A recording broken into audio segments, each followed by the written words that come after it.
ప్రభు, కొంతమంది భక్తులు ఏ యాగాలు, పూజలు చేయకపోయినా మీ అనుగ్రహాన్ని పొందుతారు. ఇది ఎలా సాధ్యం?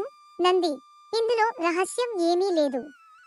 అది అర్థం కావాలంటే నీవు నా భక్తుడు కన్నప్ప కథ వినాలి. అతని అసలు పేరు తిన్నడు. ఒకరోజు వేటకు వచ్చిన అతడు నా శివలింగాన్ని చూసి తరించిపోతాడు. ఆ తర్వాత రోజూ నోటితో నీళ్లు తెచ్చి నా శివలింగాన్ని శుభ్రం చేసేవాడు. తను వేటాడి తెచ్చిన మాంసాన్ని నైవేద్యంగా పెట్టేవాడు. ప్రభు, మీకు మాంసాహారము నైవేద్యంగా పెట్టాడా? నోటితో నీళ్లు తెచ్చి శుభ్రం చేసేవాడా? ఇది పాపం కాదా?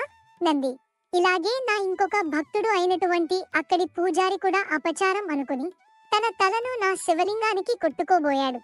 అప్పుడు మీరేమి చేశారు ప్రభు?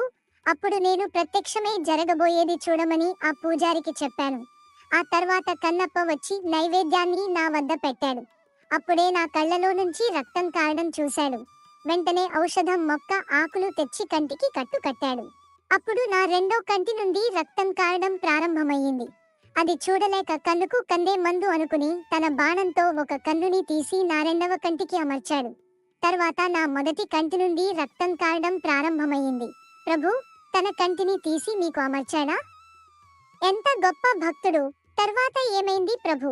ఆ తర్వాత నా మొదటి కంటి నుంచి రక్తం కారడం ప్రారంభమయ్యింది.